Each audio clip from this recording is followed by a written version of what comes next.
সুপ্রিয় শিক্ষার্থী, কেমন আছো তোমরা সবাই? ভালো তো? হ্যাঁ শিক্ষার্থী বন্ধুরা, তোমরা সর্বদাই নিজেরা নিজের প্রতি সর্বোচ্চ খেয়াল রাখবা এবং সবসময় ভালো এবং সুস্থ থাকার চেষ্টা করবা। তোমাদের জন্য সর্বদাই এই দোয়াই করি সৃষ্টিকর্তার নিকট। হ্যাঁ, আমি তোমাদের রতন স্যার সৃষ্টি central school and college Rajshahi শাখা থেকে তোমাদের তৃতীয় শ্রেণীর গণিত চতুর্থ অধ্যায় শেষ করে আজকে পঞ্চম অধ্যায় নিয়ে তোমাদের সামনে উপস্থিত হয়েছি। তোমরা অবশ্যই আজকের ক্লাসে খুব মনোযোগ দিয়ে গুরুত্বের সাথে ক্লাস করবে।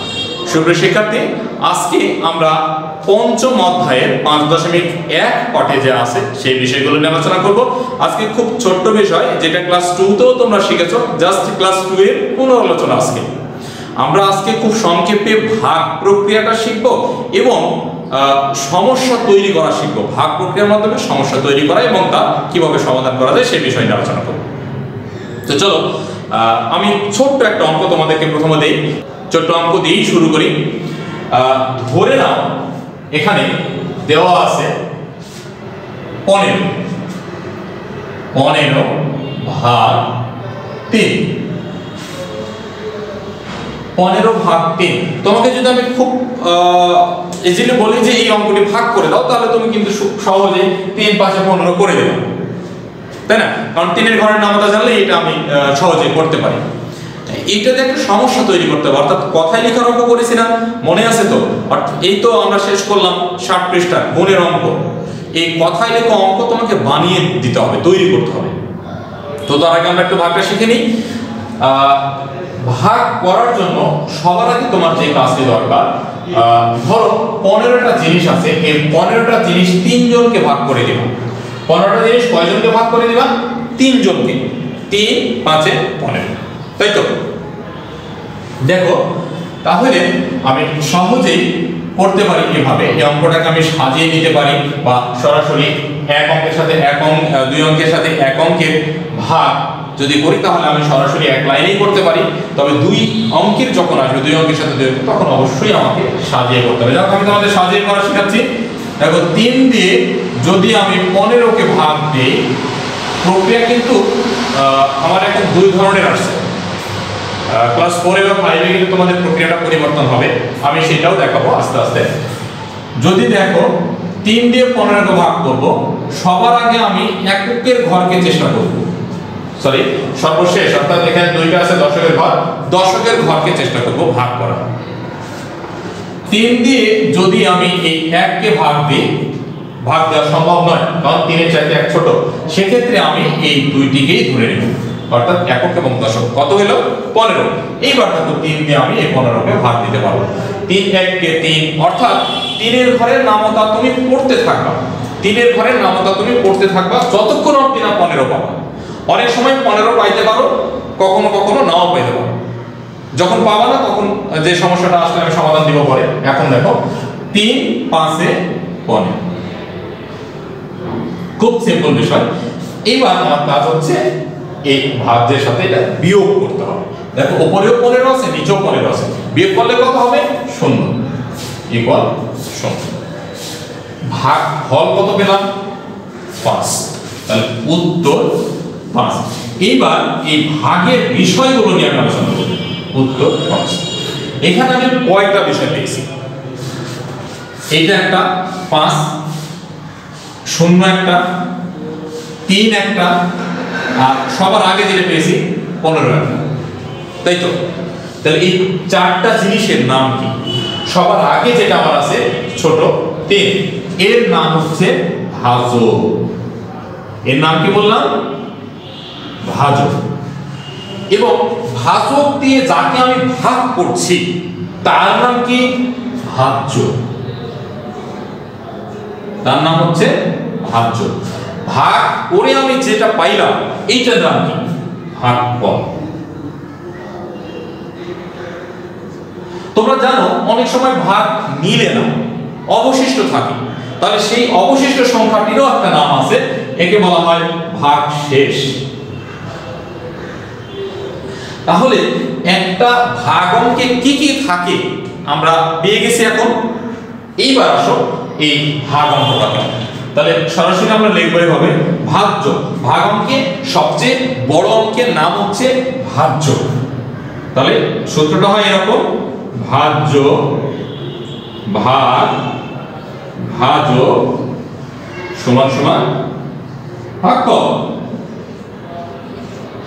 ওকে, তাহলে আমরা কয়টা পেলাম? ভাজ্য ভাজক ভাগফল। আরেকটি বিষয় কিন্তু থেকে গেল, ভাগ শেষ। এই ভাগ শেষও আছে।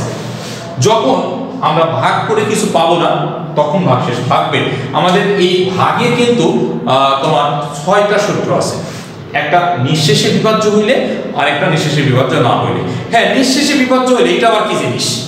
নিঃশেষে বিভাজ্য বলতে আমরা যে অঙ্কটা করেছি, অর্থাৎ 3 দিয়ে 15 কে ভাগ করে 5 পেয়েছি, অবশেষে থেকেছে 0 বা 0, অর্থাৎ নিঃশেষ, সব শেষে কিছু নেই, এটাকে বলা হচ্ছে নিঃশেষে বিভাজ্য।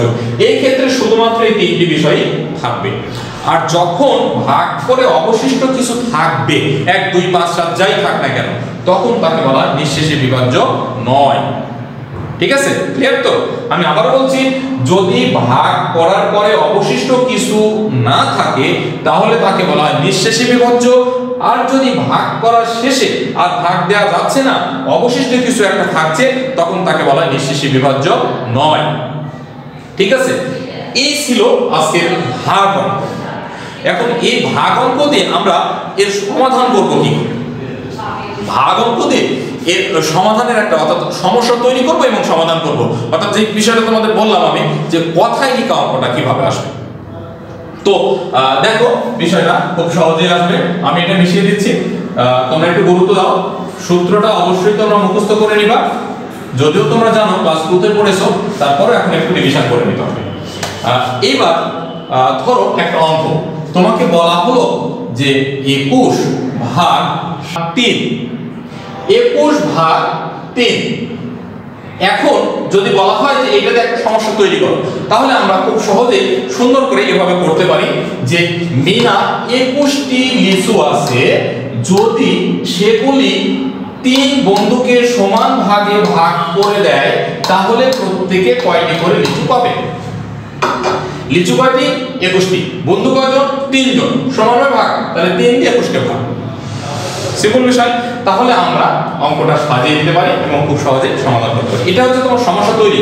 অর্থাৎ তোমার কাজ হচ্ছে এই অঙ্কের শুধু সলভ করা নয়, এই অঙ্কের একটা সমস্যা কথায় লিখে অঙ্ক তৈরি করা এবং সেটাকে আবার সমাধান করা। তাহলে এটাকে আমরা সমাধান করব কি করে? কয়টি লিচু আছে? 21টি। কয়জন পাবে? 3 জন। তাহলে আমরা লিখব 3 জন বন্ধু লিচু পায়। এটা সমাধান করব কি করে? আমরা লিখব আমরা যে 3 জন বন্ধু লিচু পায় কতটি? 21টি। তাই তো? তাহলে কি বলেছে? প্রত্যেকে সমান ভাগ করে দেয়, তাহলে প্রত্যেকে মানে কি? এক একজন। তাহলে অতএব একজন বন্ধু লিচু পায় কত? 21 ভাগ 3।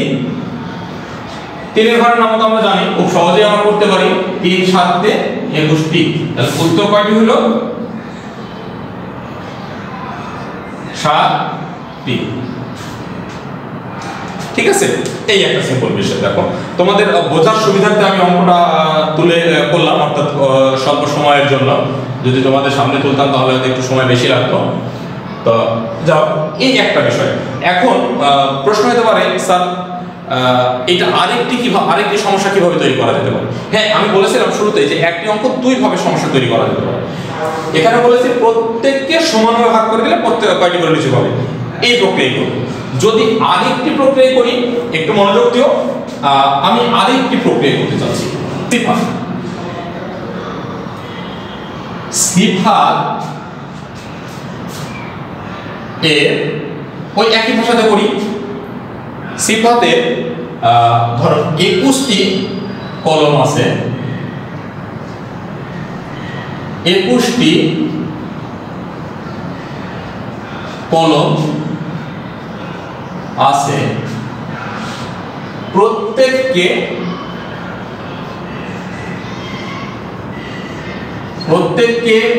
3টি করে কলম দিলে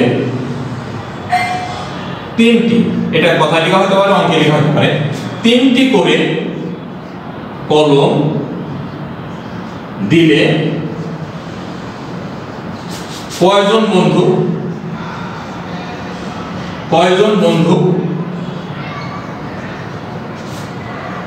কলম গুলো পাবে?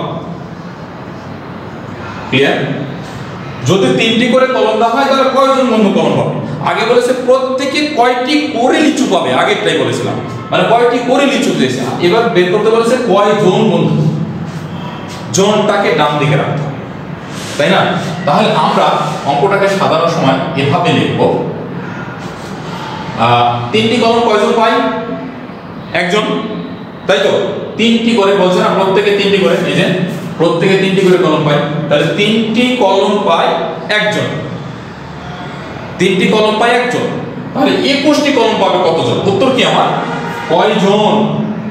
তাহলে আমরা লিখব যে 3টি কলম পায় একজন, অতএব 21টি,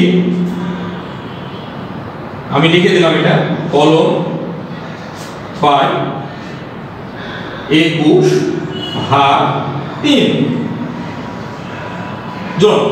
তাহলে একই ঘটনা, 3 7 21 জন, উত্তর 7 জন।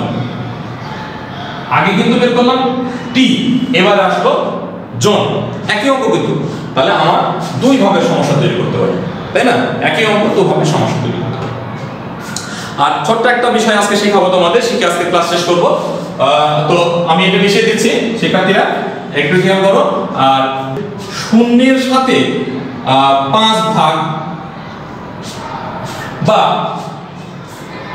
27-এর সাথে 0 ভাগ যদি এমন হয় তাহলে কি? আমি কিন্তু এই বিষয় সম্পর্কে তোমাদেরকে এর আগেও আইডিয়া দিয়েছি, যে মজা করে বলেছিলাম যে শূন্যের সাথে যদি পুরো পৃথিবীটাকে গুণ করা হয় বা ভাগ করা হয় তাহলে পৃথিবীটাও শূন্য হয়ে যায়, তাই তো? ঠিক তাই, তাহলে শূন্যের সাথে 5কে যদি আমি ভাগ করি তাহলে 5ও শূন্য হয়ে যাবে, আমার রেজাল্ট ইকুয়াল 0। এটাও তাই। এখানে কত অঙ্ক আছে, কত বড় সংখ্যা আছে, দ্যাটস নট ম্যাটার। ম্যাটারটা হচ্ছে কি দিয়ে শূন্য, ওকে শূন্য। আর এইটার থেকে আরেকটা এসকিউ কোশ্চেন হয়, তোমাদেরকে আমি ক্লাসের ফাঁকে ফাঁকে কিন্তু ছোট ছোট এসকিউ গুলো বলে দেবো, তোমাদেরকে একটু মনে রাখতে হবে বা খাতায় লিখতে হবে। এসকিউ, এখান থেকে একটা এসকিউ হতে পারে যে কোন সংখ্যা কখনো ভাজক হতে পারে না? শূন্য, শূন্য কখনো ভাজক হতে পারে না, কারণ শূন্য দিয়ে ভাগ করলে ভাগফল তো শূন্য হয়, যার কারণে শূন্য কখনো ভাজক হতে পারে না। আরেকটা প্রশ্ন বলছি, কোন সংখ্যা দ্বারা ভাগ করলে বা গুণ করলে মানের কোনো পরিবর্তন হয় না? কোন সংখ্যা দ্বারা ভাগ করলে বা গুণ করলে মানের কোনো পরিবর্তন হয় না? দেখো, যদি আমি এখানে 1 দিয়ে ভাগ করি কত হবে উত্তর? 27। যদি 1 দিয়ে আমি গুণ করি উত্তর কত হবে? 27। এই মানের কোনো পরিবর্তন ঘটলো গুণ করে ভাগ করে? তাহলে আজকের ক্লাসে আমরা অঙ্ক শিখলাম পুরো, অর্থাৎ ক্লাস 2 থেকে যা শিখেছিলাম সেই বিষয়গুলো নিয়ে আলোচনা করলাম, এবং দুটি এসকিউ শিখলাম।